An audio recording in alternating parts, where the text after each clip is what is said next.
நாமத்தினாலே வாழ்த்துக்கிறேன். இந்த புதிய நாளிலே அவருடைய சமூகத்துக்கு வந்து காத்திருக்க கர்த்தர் நமக்கு கொடுத்த பெரிதான கிருபைகளுக்காய் அவருக்கு நன்றி செலுத்துகிறோம். ஒரு வருடத்தின் கடைசி நேரத்துல அவருடைய சமூகத்திலே காத்திருந்து ஒரு புதிய வருடத்திற்காக அவருடைய பாதத்திலே நம்மை ஆயத்தப்படுத்திக் கொள்வது என்பது தேவன் நமக்கு பாராட்டின ஒரு பெரிய கிருபை. 7 நாட்கள் ஆஹ் நிச்சயமாக இது முடிவதற்குள்ளாக உங்கள் வாழ்க்கையிலே ஆவிக்குரிய வாழ்க்கையில இன்னும் கர்த்தரை நீங்கள் கிட்டி சேரவும் அவர் நம் மீது வைத்த சித்தத்தின் பாதையிலே இன்னும் தெளிவாக பலமுள்ளவர்களாக நீங்கள் பயணிக்கவும் இந்த நாட்கள் ஏதுவாக இருக்கும். மாற்றமல்ல வருகிற ஆண்டிலே கர்த்தர் நம்மை கொண்டு செய்ய தீர்மானித்த எல்லா காரியங்களையும் நம்மை கொண்டு செய்வதற்கு அது ஏதுவாக இருக்கும் என்று நம்புகிறேன். இந்த 7 நாட்களிலும் ஒவ்வொரு நாளிலும் கர்த்தர் நம்மை உருவாக்கி நம்மை தம்முடைய ஆயுத சாலையிலே நம்மை அவர் விரும்புகிற வண்ணமாய் நம்மை உருவாக்கி கொண்டிருக்கிறார். முதல் நாளிலும் ஆண்டவருடைய சமூகத்திலே ஆண்டவரே எங்களை நினைத்தருளும் என்கிற ஒரு பதத்துக்குள்ளாக ஆண்டவருடைய சமூகத்திலே நாம் காத்திருப்பதற்கு தேவன் கிருபை பாராட்டினார். 2வது நாளிலும் தேவனோடு கூட நெருங்கி நிற்கிற அனுபவத்தை குறித்து பரிசுத்த ஆவியானவர் நம்மோடு கூட பேசினார். ஆவியிலே பலமுள்ளவர்களாக நாம் காணப்படுவதற்கு தேவனோடு கூட நெருங்கி நிற்கிற அனுபவம் எவ்வளவு ஒரு முக்கியத்துவம் வாய்ந்தது அப்படிங்கிறத குறித்து கர்த்தர் பேச ஆரம்பித்தாங்க. நேற்றைய தினம் ஆண்டவர் நம்மோடு கூட ஆவிக்குரிய நடத்துதலை குறித்து ஆண்டவர் பேச ஆரம்பிச்சாங்க. ஒரு மனிதனுக்கு எந்த அளவுக்கு தேவனோடு கூட நடக்கிற ஒரு அனுபவம் முக்கியம், ஆவியினாலே நடத்தப்படுகிற ஒரு அனுபவம். ஏன்னா இந்த ஆவிக்குரிய நடத்துதல் இல்லாதபடிக்கு தேவ திட்டத்திலே நாம் செயல்படவும் அதை நிறைவேற்ற முடியாதபடிக்கு அநேக நேரங்களிலே மாம்சத்திலே நடத்தப்பட்ட தெய்வ திட்டத்துக்கு நாம் தூரமாகிற காரியங்களையும் நேற்றைய தினம் பரிசுத்த ஆவியான நம்மோடு கூட இடைபட ஆரம்பித்தார். இந்த ஆவிக்குரிய நடத்துதல் ஒரு மனிதனுக்கு எந்த அளவுக்கு முக்கியத்துவம் வாய்ந்தது என்பதை குறித்து பரிசுத்த ஆவியான நம்மோடு கூட பேச ஆரம்பித்தாங்க. இந்த நாளிலும் கூட ஆண்டவருடைய சமூகத்திலே காத்திருந்த பொழுது பரிசுத்த ஆவியானவர் ஆவிக்குரிய வேகம் என்பதை குறித்து பேச ஆரம்பித்தாங்க. இந்த டாபிக்கை கேட்கும் பொழுதே அது என்ன ஆவிக்குரிய வேகம் என்று நாம் யோசிக்கலாம். ஒரு ஆவிக்குரிய நடத்துதல் அப்படிங்கும் பொழுது ஓகே, அந்த வார்த்தை நமக்கு ஏற்புடையதாக இருக்கும். பரிசுத்த ஆவியினாலே நடத்தப்படுகிற ஒரு அனுபவம் நமக்கு வேணும். ஆவிக்குரிய வேகம் அப்படின்னா என்ன அப்படின்னா, ஒவ்வொரு மனிதனுக்கும் இந்த ஆவிக்குரிய வேகம் கண்டிப்பாக அவருடைய சித்தத்தை செயல்படுத்துகிற அல்லது அவர் நம் மீது வைத்த திட்டத்தை செய்ய துடிக்கிற ஒவ்வொரு மனிதனுக்கும் அவருடைய ராஜ்யத்திலே அவருக்காக ஏதாவது ஒரு காரியத்தை, ஒரு பெரிய தாக்கத்தை அவருக்காக ஏற்படுத்த வேண்டும் என்று விரும்புகிற ஒவ்வொருவருக்குள்ளேயும் பரிசுத்த ஆவியானவர் இந்த காலை வேளையிலே அவர் விரும்புகிற ஒரு காரியம் என்ன அப்படின்னா ஆவிக்குரிய வேகம். ஆவிக்குரிய வேகம். இந்த டினாமிஸ் மீட்டிங் 6 மணிக்கு நமக்கு தொடங்குது. ஒருவேளை இந்த டினாமிஸ் மீட்டிங்கினுடைய இன்விடேஷனை பெற்றவர்கள் ஒரு 7 மணிக்கு உள்ளே நான் தூங்கிட்டேன், ஒரு 7 மணிக்கு நான் உள்ள நான் பாக்குறேன்னு சொல்லி அவர்கள் கடந்து வந்தனா இந்த மீட்டிங் ஆல்மோஸ்ட் அது முடிஞ்சிருக்கும். அப்போ ஒரு ஒரு சாதாரண ஒரு மீட்டிங், இந்த மீட்டிங்லயே ஒரு குறிப்பிட்ட நேரத்தை நாம் என்ன செய்ய வேண்டியிருக்கு அப்படின்னா நாம் கை கொள்ள வேண்டியிருக்கு. ஒரு 8 மணிக்கு ட்ரெயின் அப்படின்னா நான் ஒரு 8:05 நான் அங்க போய் நிற்பேன், அல்லது ஒரு 8:02 நான் அங்க போய் நிற்பேன் அப்படின்னு சொல்லி நாம் நின்றால் அப்படின்னா அந்த ட்ரெயின் புறப்பட்டு விடும். நாம் செல்ல வேண்டிய ஒரு இடத்திற்காக நாம் அந்த இடத்துல கடந்து செல்லும் பொழுது அந்த ட்ரெயினை நம்ம மிஸ் பண்ண வேண்டியிருக்கும். அப்ப இந்த உலக பிரகாரமாக அநேக நேரங்களிலே ஒரு நேரத்தை நாம் என்ன செய்ய வேண்டி இருக்கிறது அப்படின்னா அதை நாம் கை கொள்ள வேண்டி இருக்கிறது. ஒரு எக்ஸாம்ஸ் 10 o'clock ஒரு கவர்மெண்ட் எக்ஸாம்ஸ் எழுத போறோம் அப்படின்னா சொல்றாங்க உள்ள நீங்க 8:30க்கே உள்ள இருக்கணும் அப்படின்ட்டு. எக்ஸாம் 10 மணிக்கு தானே, நான் ஒரு 9:45 அங்க போவேன் அப்படின்னா வெளியிலேயே நம்மளை ஸ்டாப் பண்ணிடுவாங்க. அப்போ எல்லாவற்றிலும் இந்த நேரத்தை கைக்கொள்ளுவதற்காக, ஒரு காரியத்தை செயல்படுத்துவதற்காக நம்முடைய வாழ்க்கையிலே நாம் அறிந்தோ அறியாமலோ நமக்குள்ளே ஒரு வேகமானது இருக்கிறது. ஒரு துரிதமாக ஒரு காரியத்தை செயல்படுகிறோம். ஒரு காரியத்துல நாம் அஜாக்கிரதையாய் இருக்கிறதல்ல. எந்த ஒரு காரியம் நம்முடைய வாழ்க்கையிலே நாம் துரிதமாக செயல்படாவிடில் அது நம்மை விட்டு தூரமாகிவிடும் அல்லது நம்மை விட்டு கடந்து போகும் என்கிற ஒரு காரியத்தை நாம் உணர்கிறோமோ, அந்த நேரத்துல நம்ம என்ன பண்ணுவோம் அப்படின்னா, நாம் நம்முடைய வேகம் ஆட்டோமேட்டிக்கா அது அதிகரிக்கிறத நம்ம பார்க்க முடியும். ட்ரெயினுக்கு நம்ம லேட்டா போவோம். ஆஹ் ஒரு ரயிலை பிடிப்பதற்கு நாம் தாமதமாக செல்லுகிறது இல்லை. ஆனா அதே நேரத்துல இதை விட மற்ற டிரான்ஸ்போர்ட் ஏதாவது வரும் பொழுது நம்ம என்ன செய்யறோம் அப்படின்னா, சில நேரங்கள்ல ஆஹ் நாம் அந்த டைமுக்கு நம்ம அங்க போய் நிற்கிறது உண்டு. ஏன்னா நாம் நம்முடைய ஓட்டம், நம்முடைய வேகம் எதை குறித்து தீர்மானிக்கப்படுகிறது அப்படின்னா, ஒரு காரியத்தை நாம் பெற்றுக்கொள்வதும் அந்த காரியத்தை நாம் சென்று அடைவதுமான அந்த நிலையை பொறுத்துதான் நம்முடைய வேகமானது நம்முடைய வாழ்க்கையிலே தீர்மானிக்கப்படுகிறது. இந்த நாளிலே இது உலக பிரகாரமான காரியங்களுக்கு ஒத்த ஒரு சூழ்நிலைகள். ஆனா இன்றைக்கு கர்த்தர் ஆவிக்குரிய வேகத்தை குறித்து நம்மோடு கூட சில காரியங்களை பேச ஆரம்பிக்கிறார். இந்த வேகம் எந்த அளவுக்கு ஒரு மனிதனுக்கு முக்கியம், ஆவிக்குரிய ரீதியிலே ஒரு மனிதன் எந்த அளவுக்கு ஒரு வேகமா இருக்க வேண்டும், ஆவிக்குரிய பலத்திலே ஆவிக்குரிய வேகம் எந்த அளவுக்கு ஒரு முக்கியத்துவம் வாய்ந்ததாக ஒரு மனிதனுடைய வாழ்க்கையிலே காணப்படுகிறது. இந்த நாள்ல இதை குறித்து ஆவியானவர் பேச விரும்புகிறார். வேதத்துல நம்ம வாசிக்கும் பொழுது அப்போஸ்தலர் 8வது அதிகாரம் 26வது வசனத்திலே நாம் வாசிக்கும் பொழுது அங்கு ஒரு சம்பவத்தை குறித்து வேதத்திலே எழுதப்பட்டிருக்கிறது. பின்பு கர்த்தருடைய தூதன் பிலிப்பை நோக்கி, நீ எழுந்து தெற்கு முகமாய் எருசலேமில் இருந்து காசா பட்டணத்துக்கு போகிற வனாந்திர மார்க்கமாய் போ என்றான். இந்த வார்த்தையை வாசிக்கும் பொழுதே நம்மளுக்கு தெரியும், இங்கு பிலிப்புவுக்கு ஒரு அசைன்மெண்ட் கொடுக்கப்படுகிறது. என்ன அப்படின்னா, அவர் இருக்கிற அந்த இடத்தில் இருந்து தெற்கு முகமாய் எருசலேமில் இருந்து காசா பட்டணத்துக்கு போகிற வனாந்திர மார்க்கமாய் போ. இதுதான் அவருக்கு கொடுக்கப்பட்ட ஒரு ப்ராஜெக்ட்னு வச்சுக்கோங்களேன். அவருக்கு கொடுக்கப்பட்ட ஒரு மிஷன். நீ எழுந்து எருசலேமில் இருந்து காசா பட்டணத்துக்கு போகிற வனாந்திர மார்க்கமாய் நீ போ. அப்போ இந்த காசா பட்டணத்தை குறித்து சொல்லும் பொழுது அது ஒரு டிசர்ட்ல, ஒரு பாலைவனத்துல அந்த பட்டணம் இருக்கிறது என்று சொல்கிறார்கள். அந்த இடத்தை நோக்கிய ஒரு சாலையிலே, அந்த ஒரு பகுதியிலே வனாந்திர மார்க்கமா நீ போ என்று சொல்லப்படுகிறது.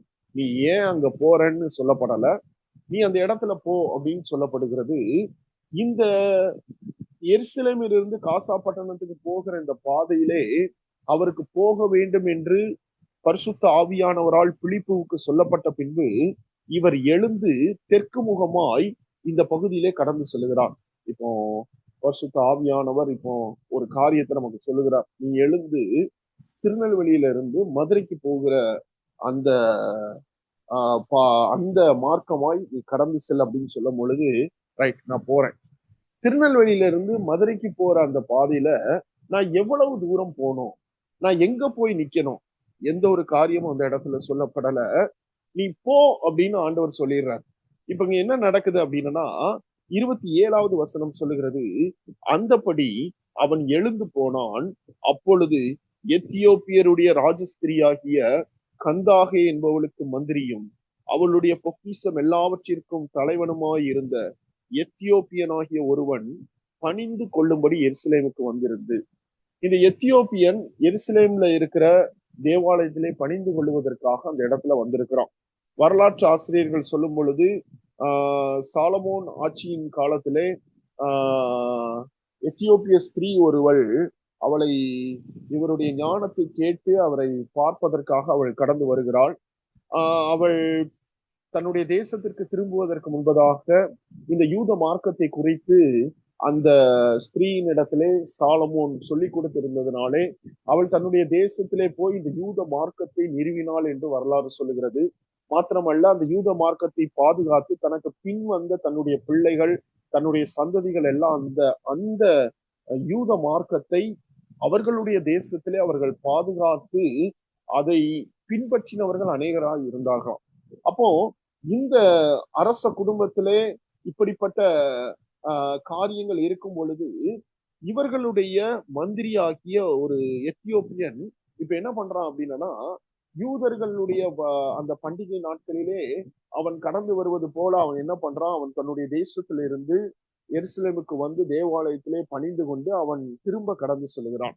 இங்க என்ன நடக்குது அப்படின்னா, அவளுடைய பொக்கிஷம் எல்லாவற்றிற்கும் தலைவனுமாய் இருந்த எத்தியோப்பியன் ஆகிய ஒருவன் பணிந்து கொள்ளும்படி எருசலேமுக்கு வந்திருந்து ஊருக்கு திரும்பி போகும்போது தன் ரதத்திலே உட்கார்ந்து ஏசாயா தீர்க்கதரிசியின் ஆகமத்தை வாசித்துக் கொண்டிருந்தான். வார்த்தையை நல்லா நீங்க கவனிச்சீங்கன்னா தெரியும். வார்த்தையில சொல்லப்படுகிறது, அவன் தேவாலயத்திலே பணிந்து கொள்ள வந்தவன் திரும்ப போகும் பொழுது என்ன சொல்லப்பட்டிருக்கிறது, ஏசாயா தீர்க்கதரிசியின் ஆகமத்தை வாசித்துக் கொண்டிருந்தான். ரொம்ப டிவோட்டியான ஒரு பக்தனாக அவன் இருந்திருக்கும், ரொம்ப ஆண்டவருக்குள்ள. ஏன்னா ஆலயத்திற்கு நம்ம போயிட்டு நம்ம ரிட்டர்ன் ஆகும் போதும் நான் பைபிள் படிச்சுட்டே தான் நான் வீட்டுக்கு வருவேன் அப்படிங்கிற ஒரு காரியத்துல யாருமே இருக்க முடியாது. ஆனா பணிந்து கொண்டாச்சு, நேரா வீட்டுக்கு போகும்ட்டு போகல, அந்த திரும்பி போகிற நேரத்தையும் எந்த அளவுக்கு யூட்டிலைஸ் பண்ண முடியுமோ அந்த அளவுக்கு யூட்டிலைஸ் பண்ணுகிற ஒரு மனிதன். இப்ப இங்க என்ன நடக்குது அப்படின்னா, இதற்கு முன்பதாக இவன் ரதத்திலே வந்து இவன் ஏசாயா ஆகமத்தை படித்துக் கொண்டு அவன் வந்து கொண்டிருந்த பொழுது இதற்கு முன்பதாக பிலிப்புவுக்கு ஒரு கட்டளை அங்க பிறந்தது, நீ வனாந்திர மார்க்கமாய் போ அப்படின்ட்டு. இப்ப அந்த இடத்துல சொல்லப்படுகிறது, இந்த ரதம் குறிப்பிட்ட இடத்திற்கு வருவதற்கு முன்பதாகவே இந்த பிலிப்பு ஒரு குறிப்பிட்ட இடத்திலே அவன் வந்து நின்று இருக்க வேண்டும். நல்லா நீங்க இந்த இடத்துல கர்த்தர் ஒரு காரியத்தை பிலிப்புவுக்கு சொன்னார். அங்க என்ன நடக்க போகுதுன்னு பிலிப்புவுக்கு தெரியாது, யாரை சந்திக்க போகிறேன் என்று தெரியாது, அங்க என்ன நான் சொல்ல போறேன்றது தெரியாது, என் மூலமா கர்த்தர் என்ன செய்ய போறாருன்னு தெரியாது. ஒரே ஒரு கட்டளை என்ன அப்படின்னா, அந்த வார்த்தை தெளிவாய் சொல்லுகிறது, நீ எழுந்து தெற்கு முகமாய் எருசலேமில் இருந்து காசா பட்டணத்துக்கு போகிற வனாந்திர மார்க்கமாய் போ.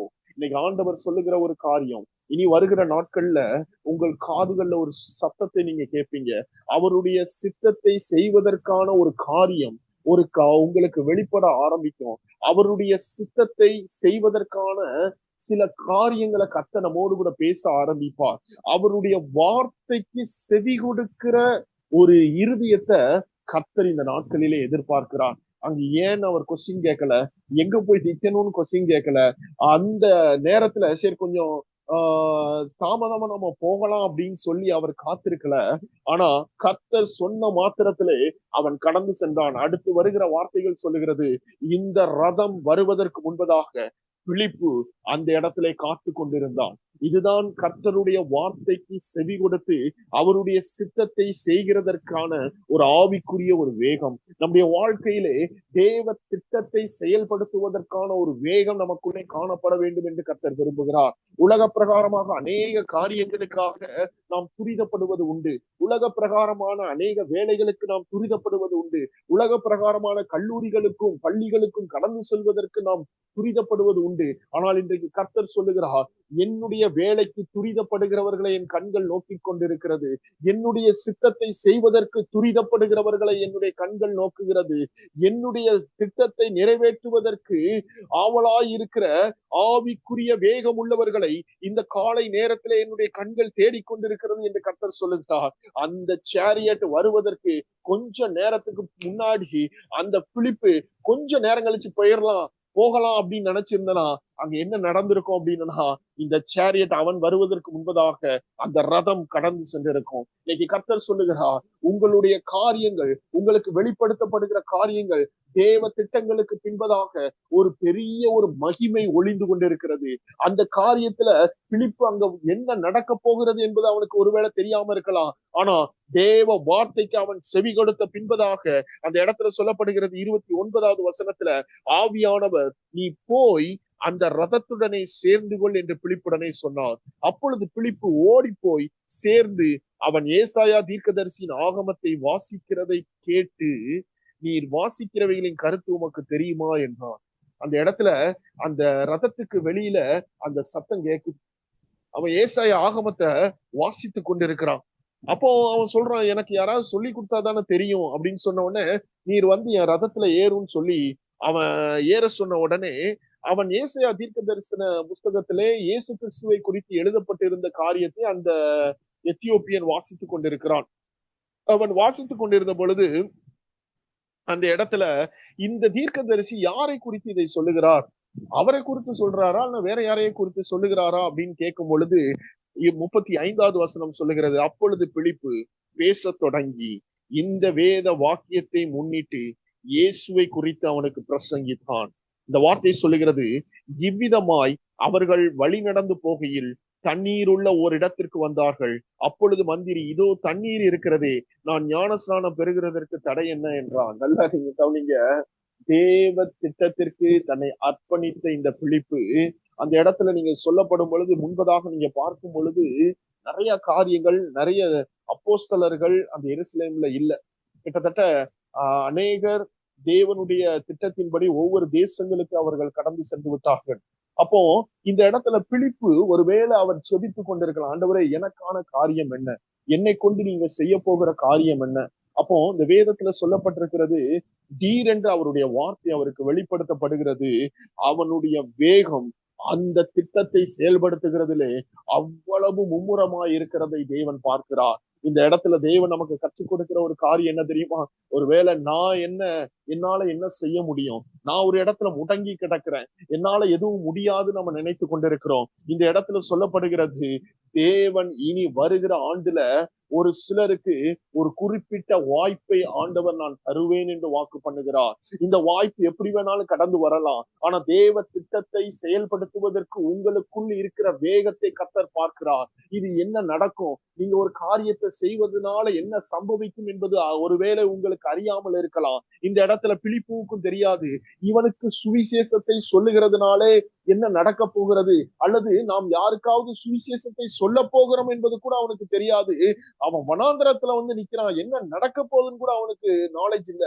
ஆனா அந்த ரதம் கடந்து வரும் பொழுது பரிசுத்த ஆவியானவர் அவனை இயக்க ஆரம்பிக்கிறார்.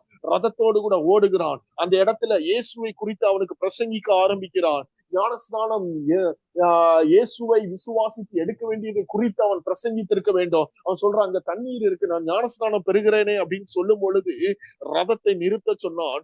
அப்பொழுது பிலிப்பும் மந்திரியும் ஆகிய இருவரும் தண்ணீரில் இறங்கினார்கள். பிலிப்பு அவனுக்கு ஞானஸ்நானம் கொடுத்தான். நல்லா கவனிங்க, அவர்கள் தண்ணீரில் இருந்து கரையேறின பொழுது கர்த்தருடைய ஆவியானவர் பிலிப்பை கொண்டு போய் விட்டார். அல்லேலூயா. இந்த வார்த்தை நமக்கு கற்றுக் கொடுக்கிற காரியம் என்ன தெரியுமா, இனி வருகிற நாட்கள்ல உங்களுடைய வேகம் தேவனுடைய திட்டத்திலே நீங்கள் எந்த அளவுக்கு துரிதமாய் ஆவிக்குரிய ரீதியிலே நீங்கள் செயல்படுகிறீர்களோ, இதோ பரிசுத்த ஆவியானவர் அதற்கும் அதிகமாய் உங்களை அநேகரை கர்த்தர் தூக்கி கொண்டு செல்ல போகிறார். உங்கள் தேவைகள் இருக்கிற அநேக இடங்களுக்குள்ளாக கர்த்தர் உங்களை கொண்டு செல்லுவேன் என்று வாக்கு பண்ணுகிறார். இனி வருகிற ஆண்டுல, இந்த 2026ல இந்த எண்ட் டைம் வாரியர்ஸ் மினிஸ்ட்ரியில, இந்த தரிசனத்தின் ஓட்டத்துல இப்படிப்பட்ட காரியங்களை கர்த்தர் நிறைவேற்றுவாராக. இப்படிப்பட்ட ஒரு வேகம், இப்படிப்பட்ட ஒரு ஆவிக்குரிய வேகம் உங்களுக்குள்ளே காணப்படும் பொழுது, இதோ இதற்கும் அதிகமான ஒரு வேகமுடைய பரிசுத்த ஆவியானவருடைய கரங்களிலே நீங்கள் எடுத்துக்கொண்டு செல்லப்படுவீர்கள். பரிசுத்த ஆவியானவர் எனக்குள்ள ஒரு வார்த்தையை போடுகிறார், இல்ல நீங்கள் தூக்கி கொண்டு செல்லப்படுவீர்கள். வருவீர்கள். இந்த இடத்துல சொல்லப்படுகிறது 40வது வசனத்துல, பிலிப்பு ஆசோத்திலே காணப்பட்டு அவ்விடத்திலிருந்து பிரயாணம் பண்ணி செசரியாவுக்கு வருகிற வரையில் சகல பட்டணங்களிலும் சுவிசேஷத்தை பிரசங்கித்துக் கொண்டு வந்தான். ஒருவேளை நீங்க நினைத்துக் கொண்டிருக்கலாம், என்னால எதுவும் முடியல, அநேக நேரங்களில நான் முடங்கினது போல் இருக்கிறது என்று. கர்த்தர் சொல்லுகிறார், உங்களுடைய காரியங்கள், உங்களுடைய ஆவிக்குரிய வேகம் பரிசுத்த ஆவியானவர் விரும்புகிறபடி உங்களுடைய வேகம் இருக்கும் என்றால், இதோ அவர் உங்களை தூக்கி கொண்டு செல்ல ஆயத்தமாக இருக்கிறார். வேத வார்த்தை சொல்லுகிறது, அவன் ஆசோத்திலே காணப்பட்டு மறுபடியும் வீட்டுக்கு வந்தான்னு சொல்லப்படல. அவ்விடத்திலிருந்து பிரயாணம் பண்ணி செசரியாவுக்கு வருகிற வரையில் சகல பட்டணங்களிலும் சுவிசேஷத்தை பிரசங்கித்தார். மேல என்ன நடந்தது? அந்த இடத்துல ஏற்கனவே யூத மார்க்கத்தை அவர்கள் பின்பற்றி கொண்டிருக்கிறார்கள் தங்கள் தேசத்துல. இப்பொழுது இந்த மந்திரி போய் கடந்து சொல்லி இருப்பான், இல்ல மேசியா வந்தாயிற்று. நல்லா நினைச்சு பாருங்க, ஒரே ஒரு மனிதன் மூலமாக ஒரு தேசத்துக்குள்ளே சுவிசேஷம் கடந்து செல்லுகிறது. இதுதான் கர்த்தர் நமக்கு சொல்லுகிற காரியம். உங்கள் ஒருவர் மூலமாக கர்த்தர் சொல்லுகிறார், இனி வருகிற நாட்கள்ல நீங்க விதைக்கிற ஒரு சாதாரண விதை, நீங்க சொல்லுகிற ஒரு சாதாரண ஒரு காரியம் அநேக குடும்பங்களை கர்த்தரண்டை இனி வருகிற நாட்கள்ல வழிநடத்த போகிறது. கர்த்தரண்டை அவர்களை திருப்ப போகிறது. சில கிராமங்களை கர்த்தரண்டை திருப்ப போகிறது. இன்னைக்கு கர்த்தர் சொல்லுகிறார், இப்படிப்பட்ட ஆவிக்குரிய வேகம் உள்ளவர்களை நான் எதிர்பார்க்கிறேன். இப்படிப்பட்ட ஆவிக்குரிய வேகம் உள்ளவர்களை நான் எதிர்பார்க்கிறேன். நீங்க பாத்தீங்கன்னா தெரியும், வேறு யாரையும் பிலிப்புவை பயன்படுத்தினது போல இப்படிப்பட்ட அனுபவம் வேற யாருக்கும் கொடுக்கப்பட்டதாக, அப்போஸ்தலர்களுக்கு கொடுக்கப்பட்டதாக எழுதப்படல. ஆனா கர்த்தருடைய ஆவியானவர் பிலிப்புவை வித்தியாசமாக, வேகமாக, அவரை துரிதமாக தன்னுடைய திட்டத்திலே பயன்படுத்துகிறத பார்க்க முடியும். எப்பவுமே நம்முடைய ஆண்டவர் தன்னுடைய வேலையில் ஜாக்கிரதையாய் இருக்கிறவனை கண்டால் அவனை நீசருக்கு முன்பாக நிறுத்தாமல் ராஜாக்களுக்கு முன்பதாக நிறுத்துகிறவர். இன்னைக்கு நம்முடைய வேலையில அவருக்கு நாம் ஆவிக்குரிய வேகத்தோடு கூட நம்முடைய பயணத்துல நாம் பயணிக்க வேண்டும் என்று கர்த்தர் விரும்புகிறார். இவன் யூதாஸ்ட கூட சொல்லும் பொழுது, செய்கிறத சீக்கிரமா செய்கின்றார் ஆண்டவர். இன்னைக்கு ஆண்டவர் நம்மோடு கூட சொல்லுகிற வார்த்தை அதுதான். ஏதோ எனக்கு இடர்படுகிறதை அல்லது எனக்கு வாய்ப்பு இருக்கிறதை நான் நிறைவேற்றுகிறேன் என்று சொல்லுகிறது ஊழியம் அல்ல. என்னால முடிந்த காரியத்தை நான் நிறைவேற்றுகிறேன் என்று சொல்லுகிறது அல்ல. இந்த வேதம் தெளிவாய் சொல்லுகிறது, தேவன் ஒரு காரியத்தை நம்மை நம்பி ஒரு காரியத்தை சொல்லும் பொழுது, நம்மிடத்திலே தேவன் ஒரு காரியத்தை நம்மளிடத்துல கொடுக்கும் பொழுது, ஆவிக்குரிய வேகம் உள்ளவர்களாக நீங்களும் நானும் செயல்பட வேண்டும் என்று கர்த்தர் விரும்புகிறார். 1 ராஜாக்கள் 18வது அதிகாரத்துல வேதம் சொல்லுகிறது, இந்த ஜனங்கள் தங்களுடைய வாழ்க்கையிலே 2 நினைவுகளால் குந்தி நடந்து கொண்டிருக்கிறார்கள். இப்ப எலியா மழை பெய்யாதபடிக்கு, பனி பெய்யாதபடிக்கு வானத்தை அடைத்து அதற்கு பின்பதாக சில ஆண்டுகளுக்கு பின்பதாக ஆகாபுக்கு தன்னை வெளிப்படுத்துகிறார். இப்ப இங்க என்ன நடக்குன்னா, மொத்த ஜனங்களும் பாகாலின் தீர்க்கதரிசிகள் 450 பேரும் கர்மேல் பர்வதத்திலே அவர்கள் மீட் பண்றாங்க. இப்ப அந்த இடத்துல நடந்த காரியம் நம்ம எல்லாருக்கும் தெரியும். அந்த பாகால் தீர்க்கதரிசிகள் மழைக்காக அநேக நாட்கள் அவர்கள் காத்திருக்கிறாங்க. அப்போ அவர்களும் ஒரு காரியத்தை அந்த இடத்துல செய்ய ஆரம்பிக்கிறாங்க. என்ன அப்படின்னா, காளைகளை வெட்டி அக்னியினாலே உத்தரவு அருளுகிற தெய்வமே தெய்வம் அப்படின்னு சொல்ல ஆரம்பிக்கிறாங்க. அப்போ அவர்கள் காலையிலிருந்து மாலை வரைக்கும் அவர்கள் அந்த இடத்துல என்ன பண்றாங்க அப்படின்னா, தங்கள் பாகாலின் தெய்வத்தை அவர்கள் கூப்பிட்டு அந்த இடத்துல அவர்கள் காரியங்களை நிறைவேற்றுகிறார்கள். அதற்கு பின்பதாக எலியா அந்த இடத்துல பலிபீடத்தை செப்பனிட்டு காளைகளை வெட்டி அந்த இடத்துல அவர் செபிக்க ஆரம்பிக்கிறார். அப்போ 36வது வசனம் சொல்லுகிறது, அந்திப்பலி செலுத்தும் நேரத்திலே தீர்க்கதரிசியாகிய எலியா ஆபிரகாமுக்கும் ஈசாக்குக்கும் யாக்கோப்புக்கும் தேவனாகிய கர்த்தாவே, இஸ்ரவேலின் நீர் தேவன் என்றும் நான் உம்முடைய ஊழியக்காரன் என்றும் நான் இந்த காரியங்களை எல்லாம் உம்முடைய வார்த்தையின்படி செய்தேன் என்றும் இன்றைக்கு விளங்க பண்ணும். கர்த்தாவே, நீ தேவனாகிய கர்த்தர் என்றும் தேவரீர் நீ எங்கள் இருதயத்தை மறுபடியும் திருப்பினீர் என்றும் இந்த ஜனங்கள் அறியும்படிக்கு என்னை கேட்டருளும் என்றான். இந்த வார்த்தை வெளிப்பட்ட மாத்திரத்துல, இந்த செபம் வெளிப்பட்ட மாத்திரத்துல அங்க என்ன நடக்குது அப்படின்னா, வானத்திலிருந்து ஒரு அக்னி இறங்குகிறது. அந்த இடத்துல இருந்த எல்லாவற்றையும் அது பட்சித்து போட்டது. இந்த சம்பவம் முடிந்த பின்பு பாகால் தீர்க்கதரிசிகள் கொலை செய்யப்படுகிறார்கள். 41வது வசனத்துல, பின்பு எலியா ஆகாபை நோக்கி, நீர் போம், போஜனபானம் பண்ணும், பெருமழையின் இரைச்சல் கேட்கப்படுகிறது. நல்லா கவனிங்க. இந்த இடத்துல எல்லாம் முடிஞ்ச பின்பு ஆகாபை பார்த்து எலியா சொல்றாரு, நீங்க போங்க, பெருமழையின் இரைச்சல் கேட்கப்படுகிறது. இந்த வார்த்தையை சொல்லி முடித்த பின்பு 42வது வசனம் சொல்லுகிறது, பின்பு எலியா கர்மேல் பர்வதத்தினுடைய சிகரத்தின் மேல் ஏறி தரையிலே பணிந்து தன் முகம் தன் முழங்காலில் பட குனிந்து தன் ஊழியக்காரனை நோக்கி, நீ போய் சமுத்திர முகமாய் பார் என்றான். நல்ல கவனிங்க. இந்த 41வது வசனத்திலே சொல்லப்படுகிறது பெருமழையின் இரைச்சல் கேட்கப்படுகிறது. ஆனா 42வது வசனத்திலே 43வது வசனத்திலே பார்க்கும் பொழுது, நீ போய் சமுத்திர முகமாய் பார் என்றான். இன்னைக்கு கர்த்தர் சொல்லுகிற ஒரு காரியம், இனி வருகிற நாட்கள்ல இந்த ஆவிக்குரிய வேகம் உள்ளவர்கள், ஆவிக்குரிய வேகத்துல நீங்கள் பயணிக்கும் பொழுது, இதோ இனி சம்பவிப்பவைகளை குறித்து பரிசுத்த ஆவியானவர் உங்களுக்கு தம்முடைய ஆதீனத்திலே வெளிப்படுத்துகிறத நீங்க பார்ப்பீங்க. இந்த வார்த்தை சொல்லுகிறது, பெருமழையின் இரைச்சல் கேக்குதுன்னு சொன்னவரு அந்த இடத்துல போய் நீ சமுத்திர முகமாய் பாருங்கிறார். இன்னைக்கு ஆண்டவர் சொல்லுகிற காரியம் அதுதான். தேவனுடைய திட்டத்திலே ஆவிக்குரிய வேகத்தோடு கூட செயல்படுகிறவர்களுக்கு கர்த்தர் சொல்லுகிறார், இந்த காலை வேளையில இனி வருகிற நாட்கள்ல, இந்த வருகிற புதிய ஆண்டுக்குள்ளாக நீங்கள் நுழையும் பொழுது ஆவிக்குரிய வேகம் உள்ளவர்களாய் அவருடைய பாதத்திலே அவருடைய திட்டத்திலே நீங்கள் செயல்படும் பொழுது, இனி வரப்போகிற இனி நடைபெற போகிற சில காரியங்களை கர்த்தர் உங்கள் வாழ்க்கையிலே வெளிப்படுத்துகிறத நீங்க பார்ப்பீங்க. அந்த காரியங்கள் சம்பவிப்பதற்கான ஒரு சுவடுகளே இல்லாத நேரத்திலும் தேவன் சில காரியங்களை, இனி நடக்க போகிற காரியங்களை நான் என் பிள்ளைகளுக்கு வெளிப்படுத்துவேன் என்று இந்த காலை வேளையிலே வாக்கு பண்ணுகிறார். அந்த இடத்துல கர்த்தர் அந்த வார்த்தையை சொன்ன மாத்திரத்துல, ஒருவேளை அந்த பெருமழையின் இரைச்சலை எலியா கேட்டிருக்கணும். மழை இல்ல, இந்த இடத்துல ஆண்டவர் இப்போ வரப்போகிற நேரத்துல மழையை கொடுக்க போறாரு. அவர் சொல்றாரு, நீ அந்த இடத்துல சொல்லும் பொழுது 44வது வசனத்துல, மழை உம்மை தடை செய்யாதபடிக்கு ஆகாபை நோக்கி நீ வேகமாக ரதத்தை பூட்டி கொண்டு போகும் சொல்றார். இந்த மழை வருதா, மேல போய் பாருன்னு தன்னுடைய வேலைக்காரனை சொன்னவர் ஒரு தடவை இல்ல, 2 தடவை இல்ல, கிட்டத்தட்ட 7 தரம் அவனை அனுப்புகிறான். இதுதாங்க வேகம், ஆவிக்குரிய வேகம். கர்த்தர் சொல்லிட்டாரு பெய்யும், நீங்க போகன்னு சொல்லல. அந்த மழை வருகிற வரைக்கும் கர்த்தருடைய சமூகத்திலே காத்து கொண்டிருந்தார் இந்த எலியா. நடந்தது என்ன? அவருடைய ஊழியக்காரன் சொல்ல ஆரம்பிக்கிறான் 44வது வசனத்துல, இதோ ஒரு மனுஷனுடைய உள்ளங்கை அத்தனை சிறிய மேகம் எழும்புகிறது, போதும், இந்த ஒரு சைன் போதும். இன்னைக்கு ஆண்டவர் இந்த வார்த்தையின் மூலமா நமக்கு சொல்லுகிற காரியம் என்ன?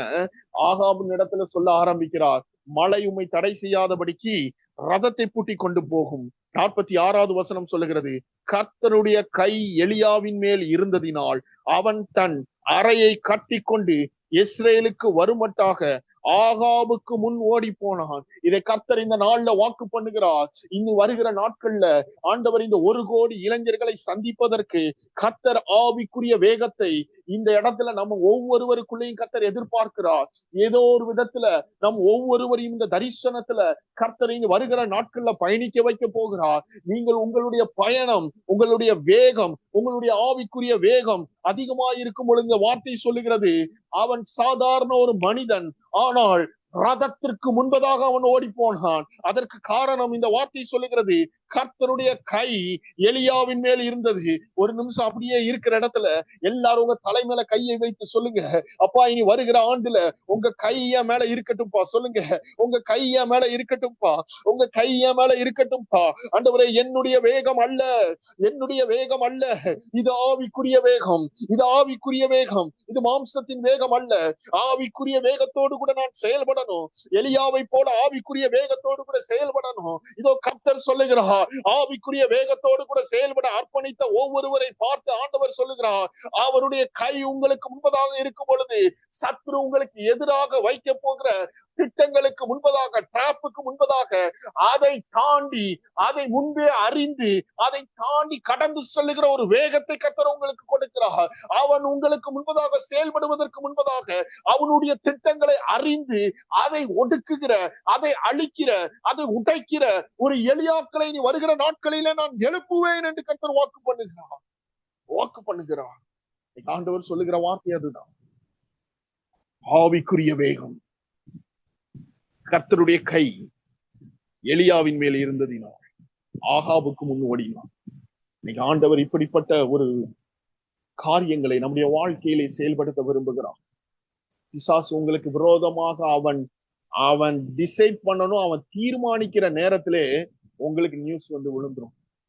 கர்த்தர் அந்த காரியத்தை உங்களுக்கு ஆவிக்குரிய வேகம் உள்ளவர்களாய் நீங்கள் செயல்படும் பொழுது, சத்துருவானவன் அவன் தீர்மானிக்கிற, உங்களை குறித்து தீர்மானிக்கிற ஒவ்வொரு காரியங்களையும் பரிசுத்த ஆவியானவர் உங்களுக்கு வெளிப்படுத்த ஆரம்பிப்பார். உங்களுக்கு முன்னாடி அவன் ஏதாவது செயல்படுத்துவதற்கு முன்பதாக அவனுடைய பாளையத்திலே அவனை மடங்கடிக்கத்தக்கதான காரியங்களை கர்த்தர் உங்களை கொண்டு செய்ய போகிறார். இந்த இப்படிப்பட்ட மகிமையான ஒரு காரியத்திலே ஆவிக்குரிய வேகத்திலே ஓடிக்கொண்டிருந்த இந்த எலியா 19வது அதிகாரத்திலே சொல்லப்படுகிறது, எசபேல்ட்ட இருந்து ஒரு நியூஸ் வருது. இந்த நியூஸ் வரும் பொழுது என்ன சொல்லப்படுகிறதுனா, எலியாவின் இடத்துல ஆள் அனுப்பி அவர்களிலே ஒவ்வொருவனுடைய பிராணனுக்கு செய்யப்பட்டது போல நான் நாளை இந்நேரத்துல உன் பிராணனுக்கு செய்யாதே போனால் தேவர்கள் அதற்கு சரியாகவும் அதற்கு அதிகமாகவும் எனக்கு செய்ய கடவர்கள் என்று சொல்ல சொன்னார். இன்னைக்கு ஆண்டவர் நமக்கு கற்றுக் கொடுக்கிற இன்னொரு காரியம் என்னன்னா, இந்த ஆவிக்குரிய வேகத்தை முடக்கக்கூடிய சில காரியங்கள் உங்க வாழ்க்கையிலே சம்பவிக்கும். அது என்ன முடக்கக்கூடிய காரியங்கள்? நீங்கள் ஆவிக்குரிய வேகத்திலே தேவன் உங்களுக்கு முன்பதாக வைத்திருக்கிற இந்த பயணத்துல நீங்கள் பயணித்துக் கொண்டிருக்கும் பொழுது உங்களை முடக்கும்படியான சில வார்த்தைகள் உங்களுக்கு நேராய் வெளிப்படும். நல்லா கவனித்துக் கொள்ளணும். இது ஏன் ஆண்டவர் முன்பதாகவே ஆண்டவர் பேசுகிறார் என்றால், இந்த காரியங்கள் உங்களை முடக்குவதற்காக, உங்களுடைய வேகத்தை மட்டுப்படுத்துவதற்காக உங்களுக்கு நேராய் வருகிற ஒரு வார்த்தைகள். உங்களை ஆவிக்குரிய வேலையிலே, உங்களுடைய ஓட்டத்திலே உங்களை சோர்ந்து போக பண்ணுகிற, உங்களை பயமுறுத்துகிற சில சூழ்நிலைகள், சில வார்த்தைகள், சில காரியங்களை, சில சவால்களை நீங்க சந்திக்க நேரிடும். அப்போ இந்த இப்படிப்பட்ட கர்த்தருடைய கை ஒரு மனிதன் மீது இருந்து ரதத்துக்கு முன்பாக ஓடி போகிற அளவிற்கு தேவனுடைய திட்டத்திலே துரிதமாய் செயல்பட்ட இந்த எலியா என்ன பண்றாரு அப்படின்னா, 1 ராஜாக்கள் 19வது அதிகாரம் 5வது வசனம் சொல்லுகிறது, ஒரு சூரை செடியின் கீழ் படுத்துக் கொண்டு நித்திரை பண்ணினான். அவ்வளவு வேகமாய் ஓடிக்கொண்டிருந்த இந்த எலியா இப்பொழுது என்ன பண்றான்? சூரை செடியின் கீழ் படுத்துக் கொண்டு நித்திரை பண்ணினான். அந்த இடத்துல சொல்லப்படுகிறது, முடங்கி கிடக்கிற ஒரு அனுபவம். எவ்வளவு வேகமாய் செயல்பட்டவன், துரிதமாய் செயல்பட்டவன். அந்த மழை வருவதற்காக தேவனுடைய சமூகத்திலே மன்றாடி அந்த மழையின் அந்த மேகம் வருகிற வரைக்கும் தன்னுடைய முழங்கால்களை முடக்கி நின்றவன் இப்போ ஒரு சூறை செடியின் கீழ் படுத்துக்கொண்டு நித்திரை பண்ணுகிறான். அப்பொழுது ஒரு தூதன் அவனை தட்டி எழுப்பி எழுந்திருந்து போஜனம் பண்ணுங்கிறான். அவன் அதை சாப்பிட்டுட்டு மறுபடியும் குடித்து திரும்ப படுத்துக் கொள்றான். அப்போ மறுபடியும் கர்த்தருடைய தூதன் திரும்ப 2வது தரம் வந்து அவனை தட்டி எழுப்பி போஜனம் பண்ணுன்னு சொல்லும் பொழுது ஒரு வார்த்தையை சொல்லுகிறான், நீ பண்ண வேண்டிய பிரயாணம் வெகு தூரம். இன்னைக்கு கர்த்தர் இந்த வார்த்தையை கேட்டுக்கொண்டிருக்கிற ஒவ்வொருவரையும் பார்த்து சொல்லுகிற வார்த்தை என்ன தெரியுமா? நீங்க பண்ண வேண்டிய தூரம் வெகு தூரம். நீங்க பண்ண வேண்டிய பிரயாணம் வெகு தூரம்.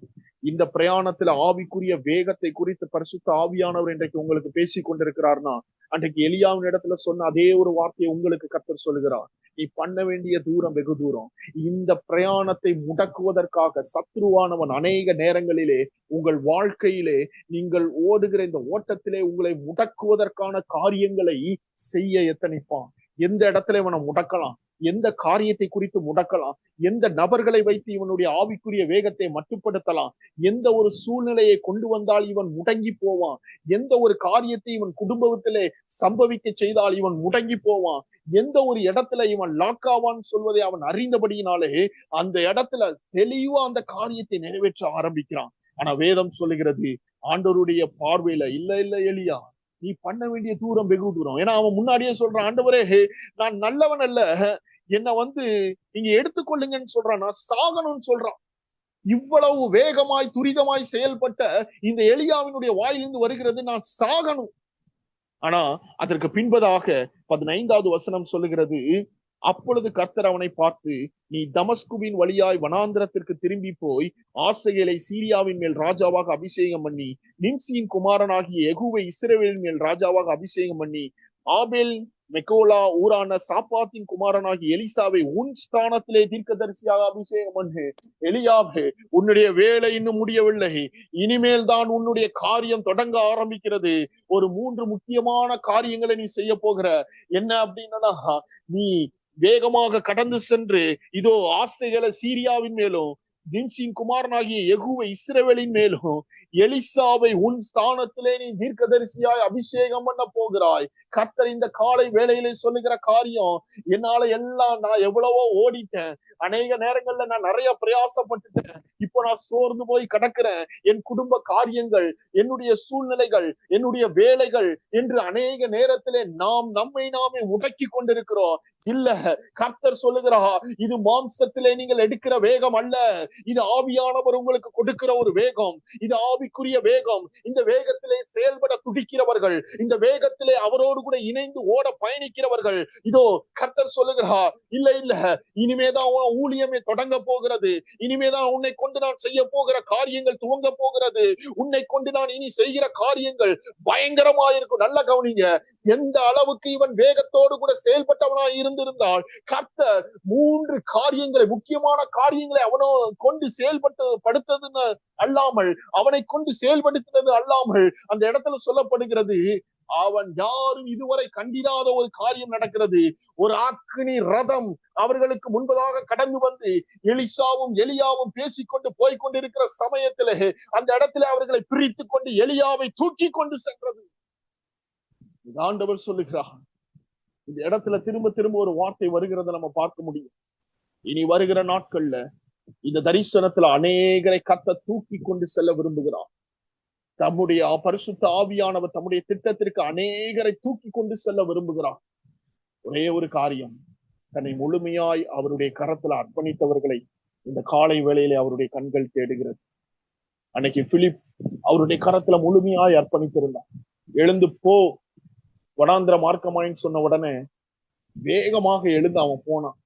அங்க ரதம் வரும்னு சொல்லப்படல, அங்க ஏசாயா தீர்க்கதரிசி ஆகமம் வாசிக்கப்படும் சொல்லப்படல, அவனுக்கு நீ என்னை குறித்து சொல்லணும்னு சொல்லப்படல. நீ போ. உங்களுக்கு இப்படிப்பட்ட ஒரு ஸ்பார்க் வரும் பொழுது, சில காரியங்களை கர்த்தர் உங்களுக்கு அனுமதிக்கும் பொழுது, இந்த தரிசனத்தின் ஓட்டத்துல சில காரியங்களை கர்த்தர் உங்களுக்கு கொடுத்திருக்கிற காரியங்கள்ல சில நேரத்துல சில காரியங்களை ஞாபகப்படுத்துவார். இந்த குழுக்களை போய் சந்தி, இந்த ஹோம் பார், இந்த செபக்குழுக்களை பார், இந்த குடும்பத்தை போய் நீ பார்த்து கொண்டு வா. ஏதோ ஒரு காரியம், ஏதோ ஒரு ஸ்பார்க்க அப்படியே உங்க உள்ளத்துல போட்டது போல இருக்கலாம். ஆனா அந்த நேரத்துல நமக்கு இருக்கிற பலவீனம், நமக்கு டயர்ட், நம்முடைய சரீரத்திலே சில காரியங்களை உணர்ந்தாலும் அவருடைய வார்த்தைக்கு செவி கொடுத்து பாருங்க. இதுதாங்க ஆவிக்குரிய வேகத்தோடு கூட செயல்படுகிற ஒரு காரியம். அந்த நாளிலே உங்களை கொண்டு போனதனுடைய நோக்கம் மகிமையான காரியத்தை வெளிப்படுத்துகிறதாக இருக்கும். எலிசா எலியாவை அபிஷேகம் பண்ணி, நிம்சியின் குமாரனாகிய யெகூவை இஸ்ரவேல் மேல் அபிஷேகம் பண்ணி, ஆசைகளை சீரியாவின் மேல் அபிஷேகம் பண்ணுவதற்கு முன்பதாக எல்லாம் முடிந்ததுன்னு நினைச்சு முடங்கி கொண்டிருந்தான். அதற்கு பின்பதாக தான் கர்த்தர் அவன் மீது வைத்திருந்த மொத்த திட்டமும் ஓபன் ஆகுது. இன்னைக்கு ஆவிக்குரிய வேகம் உள்ளவர்களை, ஆவிக்குரிய வேகத்தோடு செயல்படுகிறவர்களை இந்த காலை வேளையிலே கர்த்தருடைய கண்கள் தேடிக்கொண்டிருக்கிறது. இருக்கிற இடத்துல எல்லாரும் அப்படியே கண்களை மூடி, ஆண்டவரே இந்த ஆவிக்குரிய வேகம் எனக்கு வேணும்பா, இந்த ஆவிக்குரிய வேகத்தோடு கூட நான் செயல்படணும்பா, இந்த ஆவிக்குரிய வேகத்தோடு கூட என் வாழ்க்கையில ஆண்டவரே இனி வருகிற ஆண்டுல ஆண்டவரே இந்த வேகத்தோடு கூட நான் பயணிக்கணும், பரிசுத்த ஆவியானவரோடு கூட நான் பயணிக்கணும், ஆண்டவரே பரிசுத்த ஆவியானவரோடு கூட ஆண்டவரே தகப்பனை என் மீது தேவன் வைத்த திட்டத்திலே நான் செயல்படணும்னு சொல்லி விரும்புகிறவர்கள், உங்களை நீங்கள் அர்ப்பணிக்க கர்த்தர் விரும்புகிறார். உங்களை நீங்கள் அவருடைய கரத்துல அர்ப்பணிக்கணும்னு விரும்புகிறார். ஆண்டவர்கிட்ட சொல்லுங்க, ஆண்டவரே இந்த தரிசனத்தின் ஓட்டத்திலே என்னை கொண்டு வந்ததற்கு ஒரு நோக்கம் உண்டு. ஆண்டவரே இந்த ஆண்டவரே 1 கோடி இளைஞர்கள் சந்திக்கப்பட வேண்டிய ஆண்டவரே இந்த தூர தரிசனத்திலே ஆண்டவரே நீ ஓட வேண்டிய தூரம் வெகு தூரம் என்று அன்றைக்கு எலியாவுக்கு சொன்னது போல ஆண்டவரே இந்த தூர தரிசனத்திலே ஆண்டவரே எங்களை இணைத்ததற்கு ஒரு நோக்கம் உண்டு, எங்களை கொண்டு செல்வதற்கு ஒரு நோக்கம் உண்டு. இந்த வார்த்தையை கேட்டுக்கொள்ள ஆண்டவரே கேட்டுக்கொண்டு செய்திருப்பதற்கு ஒரு நோக்கம் உண்டு. ஆண்டவரே இந்த நாளிலே ஆண்டவரே அந்த காரியங்கள், ஆண்டவரே அந்த வேகம், ஒரு ஆவிக்குரிய வேகம் ஆண்டவரே எங்களிடத்திலே வெளிப்படுவதாக. பரிசுத்த ஆவியானவர் ஒவ்வொருவரையும் நிறைப்பீராக, பரிசுத்த ஆவியானவர் ஒவ்வொருவரையும் தொடுவீராக, உங்களுடைய வல்லமையினால் ஒவ்வொருவரையும் நிரப்புவீராக, நிரப்புவீராக. இனி வருகிற நாட்களிலே உம்மால் ஆண்டவரே அவர்கள் தூக்கி கொண்டு செல்லப்படுகிறதை உணரட்டும். ஆண்டவரே உம்முடைய வேகத்திலே உம்மோடு கூட பயணிக்கிறவர்களாக அவர்கள் மாறட்டும். ஆண்டவரே நீர் அப்படி செய்ய போகிறதற்காய் நன்றி ஆண்டவரே. ஆண்டவரே ஒவ்வொரு நாள் நாளும் நீர் எங்களை உருவாக்கி கொண்டிருக்கிற காரியங்களுக்காய் நன்றி. தொடர்ந்து எங்களை பலப்படுத்துங்க, ஆசீர்வதிங்க. உங்க நாமம் ஒன்றே மகிமைப்படட்டும். எல்லா துதிகளையும் உமக்கே செலுத்துகிறோம். இப்ப இயேசு கிறிஸ்துவின் மூலம் செபிக்கிறோம் எங்கள் ஜீவன் உள்ள நல்ல பிதாவே, ஆமேன். எல்லாரும் இணைந்து சொல்லுவோம். என் ஆத்துமாவே கர்த்தரை ஸ்தோத்திரி, என் முழு உலமையர் பரிசுத்த நாமத்தை ஸ்தோத்திரி. என் ஆத்துமாவே கர்த்தரை ஸ்தோத்திரி, கர்த்தர் செய்த சகல உபகாரங்களையும் என்றைக்கும் மறவாதே. ஆமேன்.